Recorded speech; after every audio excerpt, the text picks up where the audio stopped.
আজকে আমরা খুব সাধারণ কিন্তু ভীষণ গভীর একটা গল্প শুনব। একটা গল্প যা আমাদের স্বপ্ন, স্বাধীনতা আর আমাদের শিকড়ের যে অদৃশ্য বাঁধন সে সব কিছু নিয়ে নতুন করে ভাবতে শেখাবে। তো গল্পটা শুরু করার আগে আসুন মূল প্রশ্নটা নিয়ে একটু ভাবি। জীবনে অনেক উঁচুতে ওড়ার জন্যে আমাদের শিকড় মানে আমাদের ভিত্তি সেটা আসলে কতটা জরুরি। গল্পের শুরুটা হচ্ছে এক পড়ন্ত বিকেলে। ধরুন গ্রামের একটা খোলা মাঠ, বেশ শান্ত, সুন্দর একটা পরিবেশ। চোখ বন্ধ করে ভাবার চেষ্টা করুন তো। বিশাল নীল আকাশে একটা টুকটুকে লাল ঘুড়ি উড়ছে, আর বাতাসের সাথে এমনভাবে দুলছে যেন মনে হচ্ছে ডানা মেলা একটা পাখি মনের আনন্দে নাচছে। সেখানে এক বাবা আর তার ছেলে। ছেলেটা তো একেবারে মুগ্ধ হয়ে ঘুড়িটা দেখছে, কিন্তু ওর মাথায় একটা অন্য চিন্তা ঘুরছে। ওর মনে হচ্ছে ঘুড়িটা তো আরও ওপরে যেতে চায়, কিন্তু ওই যে সুতোটা ওটাই যেন ওকে বেঁধে রেখেছে, ওর উড়তে দিচ্ছে না। আর ঠিক এই ভাবনা থেকেই ছেলেটা তার বাবাকে এমন একটা কথা বলে যা গল্পের মোড়টাই একেবারে ঘুরিয়ে দেয়। ও সোজা বাবাকে গিয়ে বলে, বাবা, সুতোটা কেটে দাও না, তুমি দেখবে ওটা সোজা মেঘের দেশে চলে যাবে। ওর গলার স্বরে কি যে বিশ্বাস আর আকুতি! ও একদম নিশ্চিত যে এই সুতোটাই হলো আসল বাধা। বাবা তো ছেলের কথা শুনে মুচকি হাসলেন, কারণ তিনি তো জানেন আসল ব্যাপারটা কি। তিনি বোঝানোর চেষ্টাও করলেন যে আরে, এই সুতোটা তো ওকে আটকাচ্ছে না, বরং উড়তে সাহায্য করছে। কিন্তু ছেলেটা একদম নাছোড় বাঁধা, সে তার জেদ থেকে এক চুলো নড়বে না। তখন বাবা বুঝলেন মুখে বলে আর লাভ নেই, আসল শিক্ষাটা হাতে কলমে দিয়েই বোঝাতে হবে। এটাই একমাত্র রাস্তা। আচ্ছা, এবার আসা যাক গল্পের সবচেয়ে গুরুত্বপূর্ণ অংশে।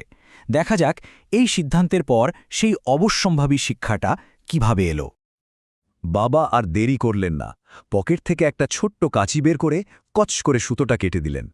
আর ঘুড়িটা, আচ্ছা, ও তো এখন মুক্ত হয়ে গেল।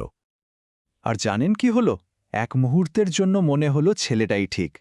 সুতোটা কাটার সাথে সাথেই ঘুড়িটা যেন এক লাফে আরও অনেকটা উপরে উঠে গেল। ছেলেটা তো খুশিতে চিৎকার করে উঠল, যেন ও জিতে গেছে। কিন্তু সেই আনন্দটা ছিল মাত্র কয়েক মুহূর্তের। তারপর যা হলো, ঘুড়িটা প্রথমে নিজের নিয়ন্ত্রণ হারালো, এরপর টালমাটাল হয়ে ডিগবাজি ছেতে শুরু করল, আর শেষমেশ সোজা গিয়ে পড়ল পাশের এক ঝোপের মধ্যে। ছেলেটার মুখটা এক নিমেষে ফ্যাকাশে হয়ে গেল। ও অবাক, কষ্ট পেয়েছে, কিছুই বুঝতে পারছে না। ওর মাথায় একটাই প্রশ্ন ঘুরছে, এমনটা কেন হলো? মুক্ত হয়ে তো ওর আরও উপরে ওড়ার কথা ছিল। আর ঠিক এই মুহূর্তে বাবা তার আসল শিক্ষাটা দেওয়ার সুযোগ পেলেন। এটাই কিন্তু এই পুরো গল্পের সারমর্ম। বাবা তখন খুব শান্ত গলায় ছেলেটার কাঁধে হাত রেখে বললেন, তুমি ভাবছিলে যে সুতোটা ঘড়িটাকে বেঁধে রেখেছে, তাই না? কিন্তু সত্যিটা হলো ওই সুতোটাই ওকে প্রবল বাতাসের বিরুদ্ধে লড়তে আর স্থির থাকতে সাহায্য করছিল।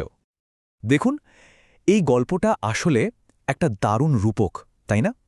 আমাদের জীবনটা হলো ওই ঘড়িটার মতো। আর এই যে সুতো, এটা হলো আমাদের পরিবার, আমাদের শিক্ষক, সামাজিক নিয়মকানুন। যেগুলোকে আমাদের প্রায়ই বাঁধন বলে মনে হয়, সেগুলোই কিন্তু আমাদের স্থির রাখে। তাহলে বাবার কথাটা আরেকটু ভেঙে বলি, কেমন? আমাদের জীবনটা ঠিক ওই ঘড়িটার মতো। আর সুতোটা কি? ওটা হলো আমাদের পরিবার, আমাদের অনুশাসন, আমাদের নিয়ম। মাঝে মাঝে এগুলোকে সীমাবদ্ধতা মনে হতে পারে, কিন্তু এগুলোই আমাদের আসল শক্তি। জীবনের বড় বড় ঝড়ের সময় কিন্তু এই বাঁধনগুলোই আমাদের শক্ত করে ধরে রাখে। এগুলো ছাড়া আমরা ওই ঘুড়ির মতো দিশেহারা হয়ে পড়ে যাব। তাহলে গল্পের মূল শিক্ষাটা কি দাঁড়ালো? দাঁড়ালো এটাই যে পারিবারিক বন্ধন বা নিয়মকানুন এগুলো আমাদের অগ্রগতির পথে বাধা তো নয়ই, বরং এগুলোই আমাদের উঁচুতে ওড়ার আসল শক্তি। নিজের শিকড় ছিঁড়ে ফেলে কেউ কখনো বড় হতে পারে না। এবার তাহলে শেষ করার আগে একটা প্রশ্ন রেখে যাই। একটু ভাবা যাক, আমাদের নিজেদের জীবনে এই সুতোগুলো আসলে কি কি? কোন জিনিসগুলো আমাদের শক্তি দেয়, আমাদের স্থির রাখে? কোন বাঁধনগুলোকে মাঝে মাঝে বিরক্তিকর মনে হলেও সেগুলোই আসলে আমাদের আকাশ ছোঁয়ার স্বপ্ন দেখায়?